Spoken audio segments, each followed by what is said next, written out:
जय Hind, Vande Mataram. Indian exam institute में आपका स्वागत है। आज हम लोग पढ़ेंगे एनसीईआरटी क्लास 8 का हिस्ट्री का चैप्टर 7 पढ़ेंगे।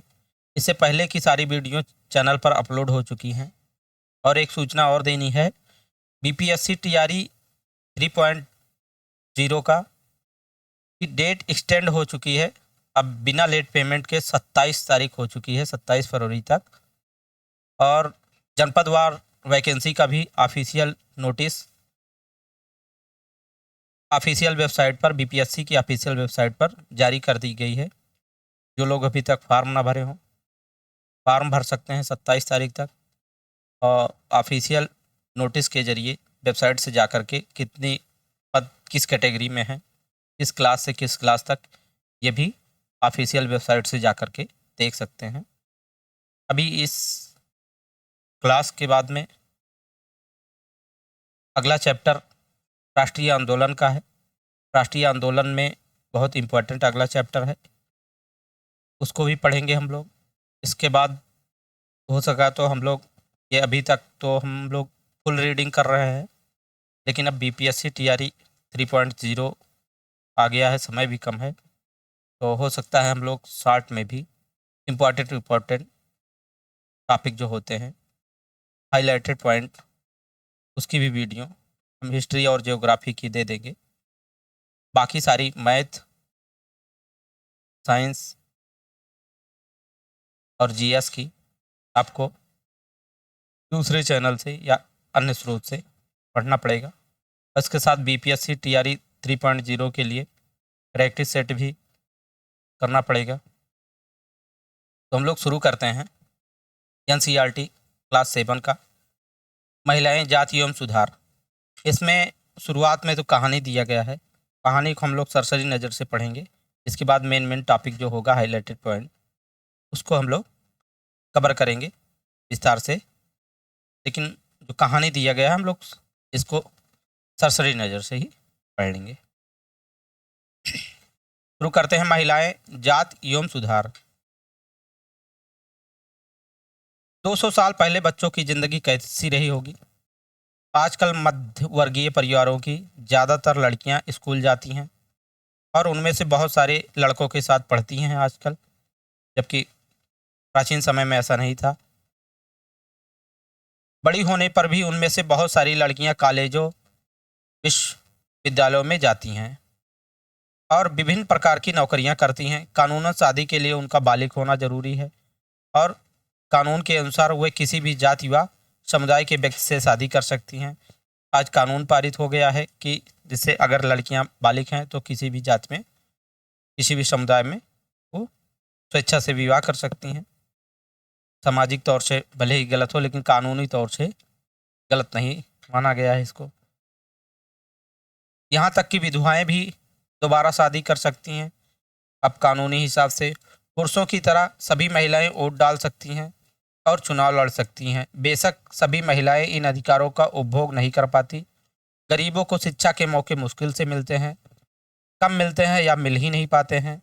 बहुत सारे परिवारों में लड़कियां अपनी इच्छा अनुसार पति का भी चुनाव नहीं कर सकती हैं।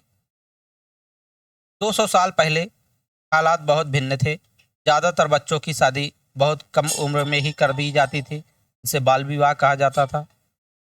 हिंदू व मुसलमान दोनों धर्मों के पुरुष एक से ज़्यादा पत्नियां रख सकते थे प्राचीन समय में, अब नहीं रख सकते हैं। पहले के समय में हिंदू व मुस्लिम दोनों धर्मों के पुरुष एक से अधिक पत्नियां रख सकते थे। देश के कुछ भागों में विधवाओं से ये उम्मीद की जाती थी कि वे अपने पति की चिता के साथ ही जिंदा जल जाएं, जिसे सती प्रथा कहा जाता था। इस तरह स्वेच्छा से या जबरदस्ती मार दी गई महिलाओं को सती कहकर महामंडित किया जाता था। प्राचीन समय में सती प्रथा का अंत होने के पहले के समय में सती शब्द का अर्थ ही सदाचारी महिला था। संपत्ति पर भी महिलाओं के अधिकार बहुत सीमित थे। शिक्षा तक महिलाओं की प्रायः कोई पहुंच नहीं थी। देश के बहुत सारे भागों में लोगों का विश्वास था कि अगर औरत पढ़ी लिखी होगी तो वह जल्दी विधवा हो जाएगी। ऐसी भ्रांतियां पहले के समय में फैली हुई थी। एक चित्र यहाँ पे दिया गया है। भारत में आने वाले यूरोपीय चित्रकारों द्वारा बनाई गई सती की बहुत सारी तस्वीरों में यह एक है।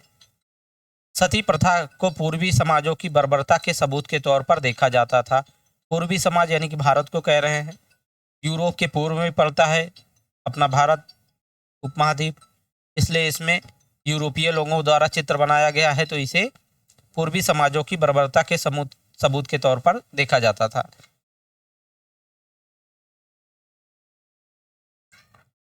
समाज में सिर्फ स्त्रियों और पुरुषों के बीच ही फर्क नहीं था, ज़्यादातर इलाकों में लोग जातियों में भी बटे हुए थे। ब्राह्मण और क्षत्रिय खुद को ऊंची जाति का मानते थे, आज भी मानते ही हैं।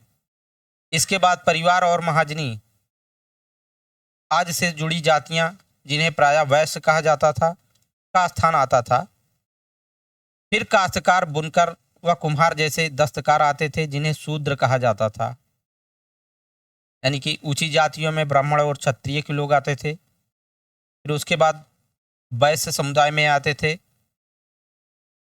व्यापारी और महाजन लोग वैश्य समुदाय में आते थे। इसके बाद काश्तकार, बुनकर व कुम्हार जैसे दस्तकार लोग, जिन्हें शूद्र कहा जाता था। इस श्रेणी क्रम की सबसे निचली पायदान पर जो जातियां थी, ऐसी जातियां थी जो गांव शहरों को साफ सुथरा रखती थी या ऐसे काम धंधे करती थी जिन्हें ऊंची जातियों के लोग दूषित कार्य मानते थे।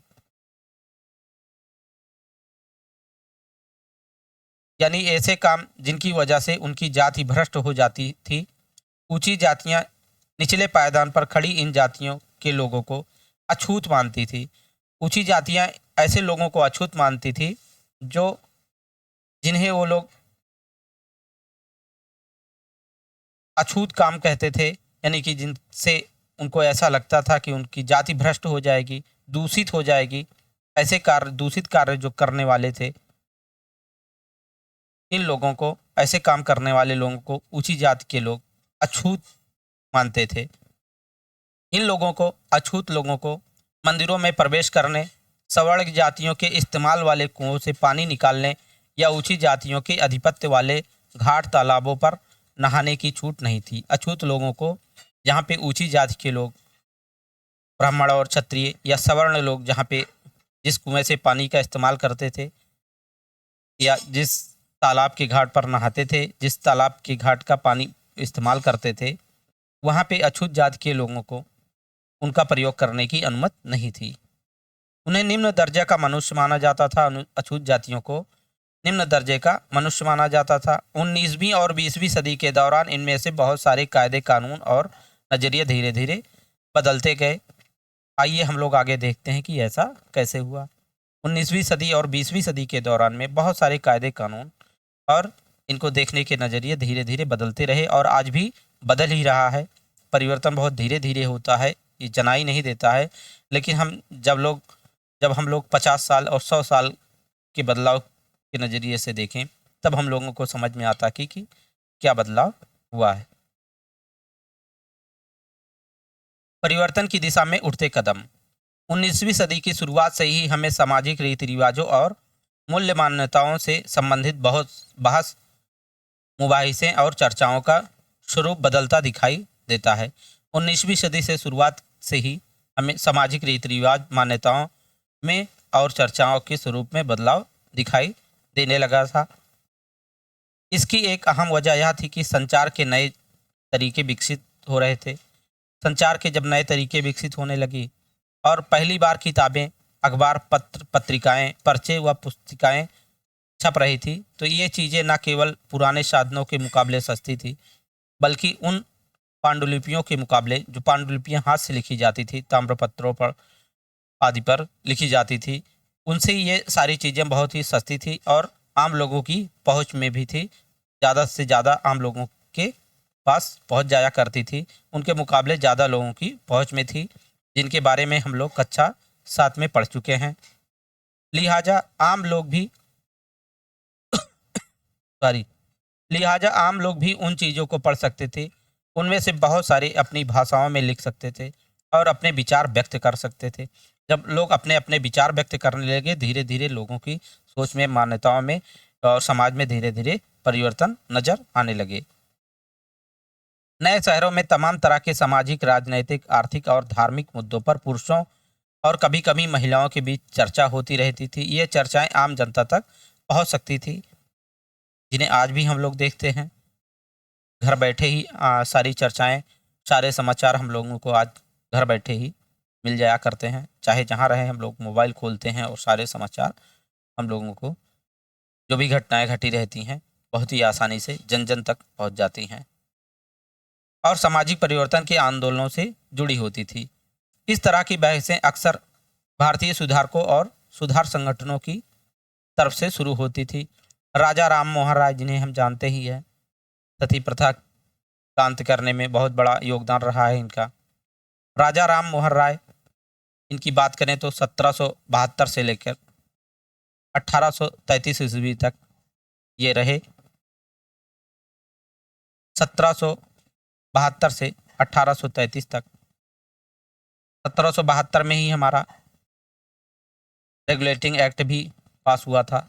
1772 में ईस्ट इंडिया कंपनी का रेगुलेटिंग एक्ट जो आया था, और 1833 में भी इसमें रेगुलेटिंग एक्ट में संशोधन भी हुआ था।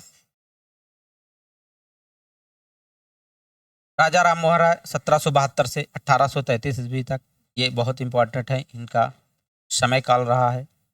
जन्म मान ले तो 1772 से और मृत्यु इनकी 1833 से। इसी तरह के एक सुधारक थे राजा राम मोहन राय, और इन्होंने कलकत्ता में ब्रह्म समाज के नाम से एक सुधारवादी संगठन बनाया था, जिसे बाद में ब्रह्म समाज के नाम से जाना गया। तो ब्रह्म समाज की स्थापना किसने किया था? राजा राम मोहन राय ने ब्रह्म समाज की स्थापना किया था। बहुत ही इम्पोर्टेंट है ये इम्पोर्टेंट है। राजा राम मोहन राय ने ब्रह्म समाज की स्थापना किया था। ये सुधारवादी संगठन था, और राजा राम मोहन राय जैसे लोगों को सुधारक इसलिए कहा जाता है क्योंकि वो मानते थे कि समाज में परिवर्तन लाना और अन्यायपूर्ण तौर तरीकों से छुटकारा पाना जरूरी है। ऐसा सुधारवादी ये लोग मानते थे कि समाज में परिवर्तन लाना और अन्यायपूर्ण तौर तरीकों से छुटकारा पाना जरूरी है, और इनका विचार था कि इस तरह के परिवर्तन लाने के लिए लोगों को इस बात के लिए प्रेरित किया जाना चाहिए कि वे पुराने व्यवहार को छोड़कर जीवन का नया ढंग अपनाने के लिए तैयार हो जाएं। राजा राम मोहन राय का चित्र भी यहाँ पे दिया गया है कि राजा राम मोहन राय रेमब्रांट पील द्वारा बनाया गया है चित्र है 1833 का। 1833 तक ये रहे भी हैं, 1772 से 1833, और 1833 का ये चित्र है, नाम दिया गया है जो बनाए हैं रेमब्रांट पील, इस चित्र को बनाए हैं, और राजा राम मोहन राय का चित्र है, यहाँ देख सकते हैं राजा राम मोहन राय। राजा राम मोहन राय देश में पश्चिमी शिक्षा का प्रसार करने और महिलाओं के लिए ज़्यादा स्वतंत्रता व समानता के पक्षधर थे। ये समाज सुधारक थे। पश्चिमी शिक्षा यानी कि यूरोपीय शिक्षा जो थी उसके प्रसार करने के लिए और महिलाओं को ज़्यादा से ज़्यादा स्वतंत्रता व समानता दिलाने के पक्षधर थे। उन्होंने इस बारे में लिखा है कि किस तरह महिलाओं को जबरन घरेलू कामों में बांधकर रखा जाता था। उनकी दुनिया घर और रसोई तक ही सीमित रह जाती थी और उन्हें बाहर जाकर पढ़ने लिखने की इजाज़त नहीं थी। उस समय राजा राम मोहन राय ने लिखा था। विधवाओं की जिंदगी में बदलाव लाने की कोशिश, विधवाओं की जिंदगी में भी बदलाव लाने की इन्होंने कोशिश किया है। राजा राम मोहन राय इस बात से काफ़ी दुखी थे कि विधवा औरतों को अपनी जिंदगी में भारी कष्टों का सामना करना पड़ता है। इसी बात को ध्यान में रखते हुए उन्होंने सती प्रथा के खिलाफ मुहिम छेड़ी। सती प्रथा में क्या किया जाता था? चाहे स्वेच्छा से या जबरन ही, जिस महिला का पति मर जाता था, जबरन ही उसके आग चिता में की लकड़ी में उसे बांध दिया जाता था, जिससे वो वहाँ से अधजली होकर भाग न पाए। इस तरह से उसे चाहे जबरन या स्वेच्छा से ही मार दिया जाता था और उन्हें सती कहकर महामंडित किया जाता था। तो इस बात से राजा राम मोहन राय काफ़ी दुखी थे। इसके लिए उन्होंने सती प्रथा के खिलाफ राजा राम मोहन राय ने मुहिम छेड़ी थी। राम मोहन राय संस्कृत, फारसी तथा अन्य कई भारतीय एवं यूरोपीय भाषाओं के अच्छे ज्ञाता थे। राजा राम मोहन राय को संस्कृत, फारसी सहित कई अन्य भारतीय भाषाएं तथा यूरोपीय भाषाओं के भी अच्छा ज्ञान था। उन्होंने अपने लेखन के जरिए यह सिद्ध करने का प्रयास किया कि प्राचीन ग्रंथों में विधवाओं को जलाने की अनुमति कहीं नहीं दी गई है। इन्होंने प्राचीन ग्रंथों का सहारा लिया और उनका सहारा लेकर के बताया कि प्राचीन ग्रंथों में विधवाओं को जलाने की कहीं अनुमति नहीं दिया गया है, जैसा कि हम लोग अध्याय 6 में पढ़ चुके हैं। 19वीं सदी के प्रारंभ तक बहुत सारे अंग्रेज अफसर भी 19वीं सदी के प्रारंभ तक बहुत सारे अंग्रेज अफसर भी भारतीय परंपराओं और रीति रिवाजों की आलोचना करने लगे थे। वे राजा राम मोहन राय के विचारों को सही मानते थे, क्योंकि उनकी एक विद्वान व्यक्ति के रूप में प्रतिष्ठा थी। फलस्वरूप 1829 में सती प्रथा पर एक पाबंदी लगा दी गई। राजा राम मोहन राय एक प्रतिष्ठित व्यक्ति थे उस समय, और अंग्रेज लोग भी इनका मान सम्मान करते थे। इनके बातों से सहमत भी थे बहुत सारे अंग्रेज, और वे राजा राम मोहन राय के विचारों से को सही मानते थे। इसके फलस्वरूप 1829 में सती प्रथा पर पाबंदी लगा दी गई। उस समय औपनिवेशिक सरकार थी ईस्ट इंडिया कंपनी की, तो 1829 ईस्वी में सती प्रथा का अंत कर दिया गया। एक कानून ला करके सती प्रथा पर पाबंदी लगा दी गई। तो राजा राम मोहन राय का बहुत बड़ा सहयोग रहा है। राम मोहन राय ने इस अभियान के लिए जो रणनीति अपनाई उसे बाद के सुधारकों ने भी अपनाया। राजा राम मोहन राय ने जो रणनीति अपनाई थी प्राचीन ग्रंथों की, इनके बाद भी जो सुधारक आए उन्होंने भी यही रास्ता अपनाया। जब भी वे किसी हानिकारक प्रथा को चुनौती देना चाहते थे, तो अक्सर प्राचीन धार्मिक ग्रंथों में से ऐसे श्लोकों या वाक्यों को ढूंढने का प्रयास करते थे जो उनकी सोच का समर्थन करते हों। नहीं कि राजा राम मोहन राय ने इस अभियान के जरिए जो रणनीति अपनाई, उसके बाद आने वाले सुधारकों ने भी वही अपनाया। जब वे किसी हानिकारक प्रथा को चुनौती देना चाहते थे, तो अक्सर प्राचीन धार्मिक ग्रंथों से ऐसे श्लोक या वाक्य ढूंढते थे जो उनकी सोच का समर्थन करती हो। इसके बाद वे दलील देते थे कि संबंधित वर्तमान रीति रिवाज प्रारंभिक परंपरा के खिलाफ है, उनके अनुकूल नहीं है, जबकि धार्मिक ग्रंथों में ऐसा नहीं दिया गया है। इसका हवाला देते हुए वो लोग समाज में सुधार करने का प्रयास करते थे। यहाँ पे एक खेल दिखाया गया है, कुंडों पर झूलने का त्यौहार। कुंडों पर झूलने का त्यौहार दिया गया है। ये कुंड है, ये इसमें लोहे का कांटा बना हुआ है। इसको लोग क्या करते थे, अपने शरीर में फंसा करके, अपने शरीर की त्वचा में फंसाकर, चमड़े में फंसाकर इस पे झूलते थे। कुंड बना हुआ था लोहे का, उसको अपने शरीर में धंसा लेते थे। बहुत ही गलत था। इसमें कुंडों पर झूलने का त्यौहार दिखाया गया है। इस लोकप्रिय त्यौहार में भक्त पारंपरिक अनुष्ठानों के तहत अजीब तरह के कष्ट सहने का अभ्यास करते थे। वह अपनी खाल में कुंडा भेद कर एक झूले पर लटक जाते थे। जैसे मछली को कांटा डालकर फंसाया जाता है, वैसे कुंडा बना होता था, रस्सी से बंधा होता था, यहाँ पे कुंडा रहता है, और उसी को फंसाकर, चमड़े में फंसाकर उस पर झूल जाया करते थे। 19वीं शताब्दी के पूर्वार्ध में जब यूरोपीय अफसरों ने भारतीय रीति रिवाजों और अनुष्ठानों को बर्बर कहकर उनकी आलोचना शुरू की, तो इस त्यौहार की खास तौर से आलोचना की गई। एक स्रोत वन दिया गया है यहाँ पे, स्रोत वन, और ये किसका है देखते हैं हम लोग। पहले हम उन्हें लकड़ियों में बांध देते हैं, सती प्रथा के बारे में बहुत यहाँ बताया गया है। राजा राम मोहन राय ने अपने विचारों का प्रसार करने के लिए बहुत सारे पर्चे लिखे थे। उनमें से कुछ पर्चे खास किसी रिवाज के समर्थन और आलोचकों के बीच बहस के रूप में लिखे गए थे। सती प्रथा के बारे में इस तरह का एक उदाहरण दिया गया है। ये कहीं से लिया गया है, उसका स्रोत लिया गया है किसी पुस्तक का, वही यहाँ पे लिखा गया है। सती प्रथा के जो समर्थक थे उनका क्या कहना था। औरतें कुदरती तौर पर, ये समर्थक लोग कह रहे हैं, जो सती प्रथा के समर्थक थे उनका कहना था कि औरतें कुदरती तौर पर कम समझदार, बिना दृढ़ संकल्प वाली, भरोसे के योग्य नहीं होती हैं।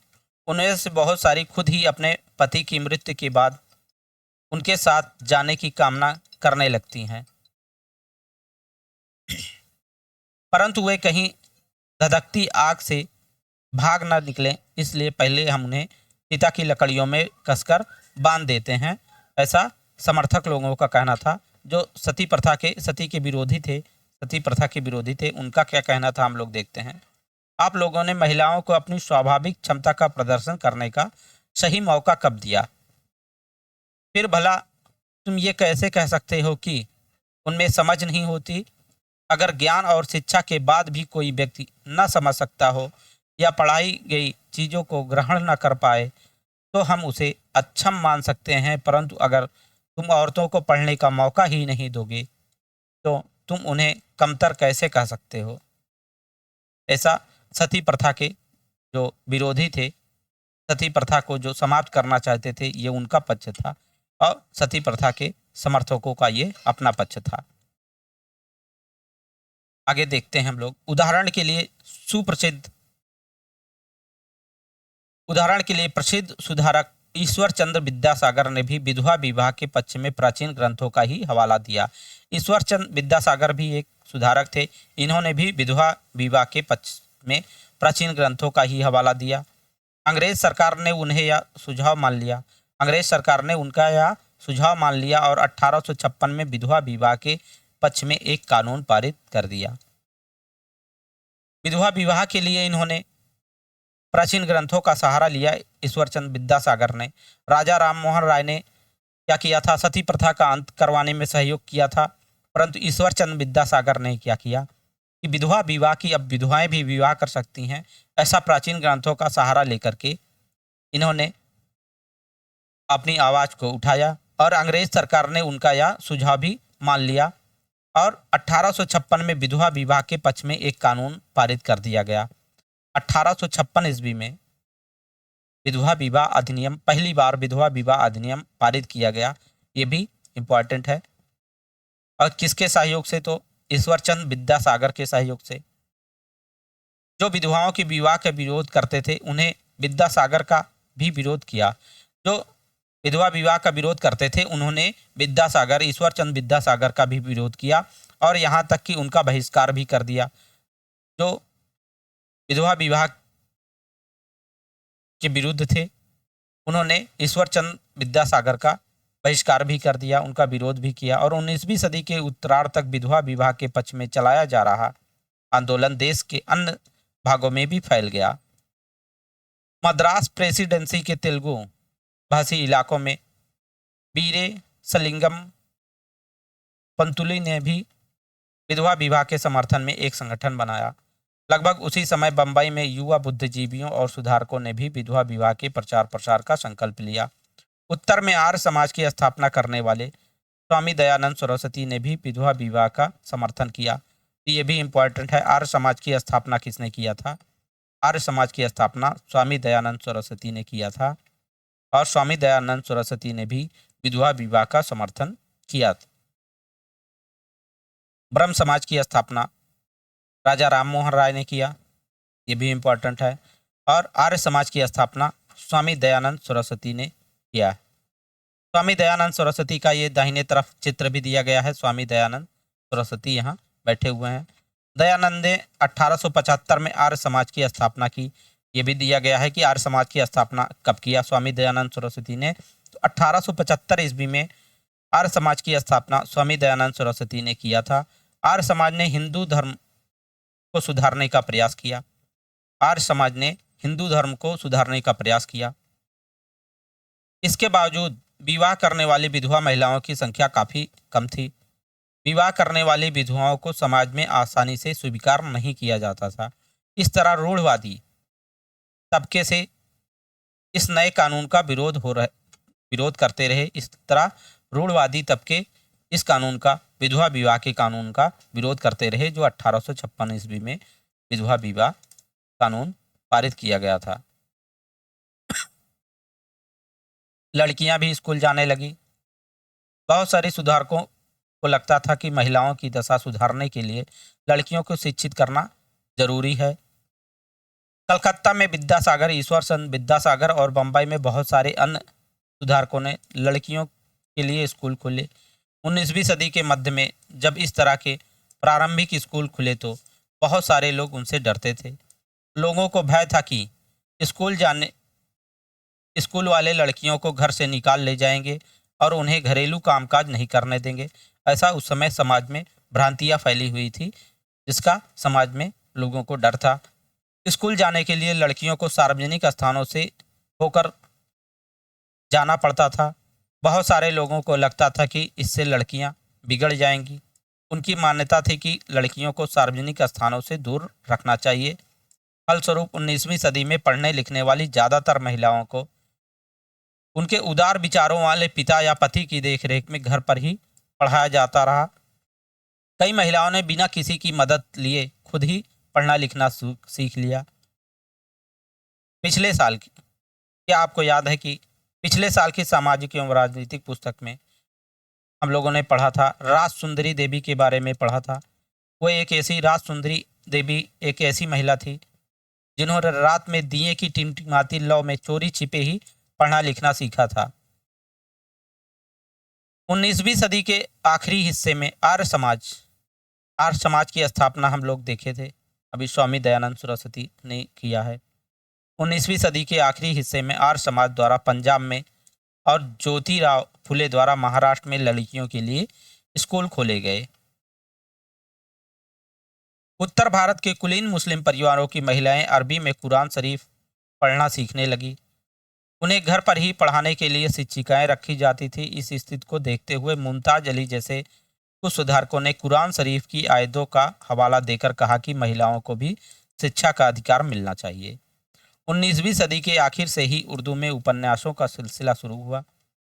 उन उपन्यासों में महिलाओं को इस बात के लिए प्रोत्साहित किया जाता था कि वे धर्म और घरेलू साज सज्जा के बारे में पढ़ें। सॉरी, ये कि यहाँ पे चित्र दिखाया गया है बालिकाओं का, महिलाओं का। इसमें हिंदू महाविद्यालय की छात्राओं का चित्र दिया गया है। 1875 का चित्र है। यहाँ पे 1875 का ये चित्र दिया गया है। हिंदू महाविद्यालय की छात्राएं हैं, 1875 ईस्वी का। 19वीं शताब्दी में जब लड़कियों के लिए स्कूल खोले गए तो आमतौर पर माना जाता था कि लड़कियों की पढ़ाई लिखाई लड़कों की पढ़ाई लिखाई से कम सख्त होनी चाहिए। हिंदू महिला विद्यालय ऐसे शुरुआती संस्थानों में से था जहां वही शिक्षा दी जाती थी जो उस समय लड़कों को दी जा रही थी। महिलाओं के बारे में महिलाएं लिखने लगी थी। 20वीं सदी की शुरुआत से ही बहुत सारी मुस्लिम महिलाओं ने महिला शिक्षा को बढ़ावा देने के लिए अहम भूमिका अदा की। जैसे भोपाल की बेगमों ने अलीगढ़ में लड़कियों के लिए प्राथमिक स्कूल खोला। बेगम रुकैया सखावत हुसैन भी इस दौर की एक प्रभावशाली महिला थी उस समय की, जिन्होंने कलकत्ता और पटना में मुस्लिम लड़कियों के लिए स्कूल खोले। और वह रूढ़वादी विचारों के कटु आलोचक थी और उनका मानना था कि प्रत्येक धर्म के धार्मिक नेताओं और औरतों को निचले दर्जे में रखा है। 1880 के दशक तक आते आते भारतीय महिलाएं विश्वविद्यालयों में प्रवेश लेने लगी थी।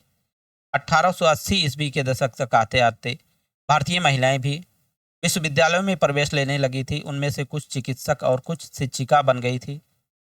बहुत सारी महिलाएं लिखने लगी और उन्होंने समाज में महिलाओं की स्थिति पर अपने आलोचनात्मक विचार प्रकाशित किए। पूना में घर पर ही रहकर शिक्षा प्राप्त करने वाली ताराबाई शिंदे ने स्त्री पुरुष तुलना नाम की एक पुस्तक प्रकाशित की। तो स्त्री पुरुष तुलना नाम की पुस्तक किसने लिखी थी, किसने प्रकाशित की थी? तो ताराबाई शिंदे ने प्रकाशित करवाई थी और ये घर पर ही रहकर इन्होंने शिक्षा प्राप्त किया था,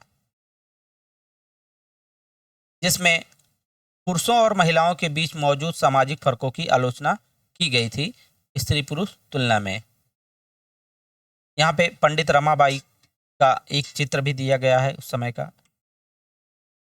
संस्कृत की एक महान विद्वान पंडित रमाबाई का मानना था कि हिंदू धर्म महिलाओं का दमन करता है। उन्होंने ऊंची जातियों की हिंदू महिलाओं की दुर्दशा पर भी एक किताब लिखी थी। इन्होंने पूना में एक विधवा गृह की स्थापना की, जहां ससुराल वालों के हाथों अत्याचार झेल रही महिलाओं को पनाह दी जाती थी। ऐसे पूना में एक विधवा गृह की भी स्थापना इन्होंने पंडित रमाबाई ने की थी। वहाँ महिलाओं को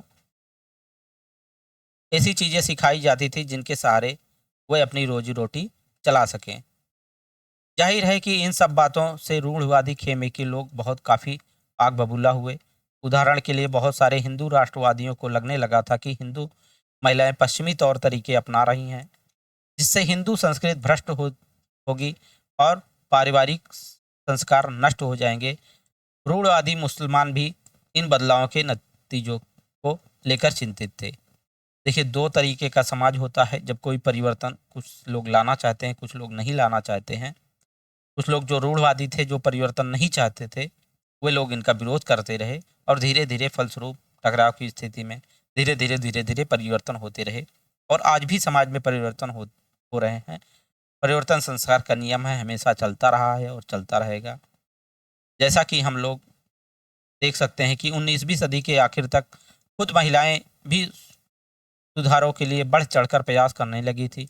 उन्होंने किताबें लिखी, पत्र पत्रिकाएं लिखी, स्कूल और प्रशिक्षण केंद्र खोले तथा महिलाओं को संगठित किया। 20वीं सदी की शुरुआत से ही वे महिलाओं को मताधिकार, बेहतर स्वास्थ्य सुविधाएं और शिक्षा के अधिकार के बारे में कानून बनवाने के लिए राजनीतिक दबाव समूह बनाने लगी थी। उनमें से कुछ महिलाओं ने 1920 के दशक के बाद विभिन्न प्रकार के राष्ट्रवादी और समाजवादी आंदोलनों में भी हिस्सा लिया। बहुत सारी कुछ महिलाओं ने 1920 के दशक के बाद जो राष्ट्रवादी और सामाजिक आंदोलन हुए, उसमें भी बहुत सारी महिलाओं ने भी हिस्सा लिया था। 20वीं शताब्दी में जवाहरलाल नेहरू और सुभाष चंद्र बोस जैसे नेताओं ने महिलाओं के लिए और अधिक स्वतंत्रता व समानता की मांग का समर्थन किया। राष्ट्रीय नेताओं ने आश्वासन दिया कि स्वतंत्रता मिलने पर सभी पुरुषों व महिलाओं को वोट डालने का अधिकार दे दिया जाएगा, परंतु उनका आह्वान था कि जब तक स्वतंत्रता नहीं मिल जाती तब तक महिलाओं को अंग्रेजी राज विरोधी संघर्ष में ही जोर लगाना चाहिए। उस समय जो नेता थे पंडित जवाहरलाल नेहरू अपने और सुभाष चंद्र बोस जैसे जो नेता थे, ये लोग ऐसा आश्वासन देते थे कि स्वतंत्रता के बाद महिलाओं को पुरुषों के समान अधिकार तो मिल जाएंगे, लेकिन जब तक नहीं मिलता है तब तक उनको अंग्रेज राज के विरोध में ही संघर्ष पर महिलाओं को जोर देना चाहिए, ऐसा इन लोगों का मानना था। एक स्रोत 2 भी दिया गया है। जब औरत का पति मर जाता है, अपनी एक पुस्तक स्त्री पुरुष तुलना में ताराबाई सिंधे लिखी हैं, इनकी पुस्तक है स्त्री पुरुष तुलना में। इन्होंने लिखा था कि क्या औरतों को अपनी ज़िंदगी उतनी ही प्यारी नहीं होती जितनी कि तुम्हें अर्थात पुरुषों को तुम्हारी ज़िंदगी प्यारी है। ये तो कुछ ऐसी बात हो गई मानो महिलाएं पुरुषों से बिल्कुल अलग चीज़ों से बनी हों, मानो वह धूल या चट्टानों या जंग लगे लोहे से बनी हो और तुम व तुम्हारी ज़िंदगी शुद्ध सोने की बनी हो। तुम मुझसे पूछते हो कि मेरा क्या मतलब है। मेरा मतलब यह है कि जब औरतों का पति मर जाता है तो उसका क्या असर होता है। नाई आता है और उसके लहलहाते बाल साफ कर देता है, सिर्फ इसलिए कि तुम्हारी आंखों की ठंडक पड़ जाए, और उन शुभ अवसरों से बहिष्कार कर दिया जाता था जहां विवाहित महिलाएं जाती थी। और भला इन पाबंदियों की वजह क्या है? क्योंकि उसका पति मर चुका है, वह अभागी है, दुर्भाग्य उसके माथे पर खुदा हुआ है, उसका चेहरा देखा नहीं जाता या अशुभ होता है। ताराबाई सिंधे ने ऐसा लिखा है अपने स्त्री पुरुष तुलना नामक पुस्तक में। इस तरह का लिखा है, जिसका स्रोत यहाँ पे दिया गया है, उसका कुछ अंश यहाँ पे दिया गया है। बाल विवाह कानून के बारे में आगे हम लोग पढ़ेंगे। इसको हम लोग पार्ट 2 में पढ़ेंगे। नेक्स्ट पेज वीडियो में। तब तक के लिए जय हिंद, वंदे मातरम, टेक केयर। मिलते हैं नेक्स्ट वीडियो में।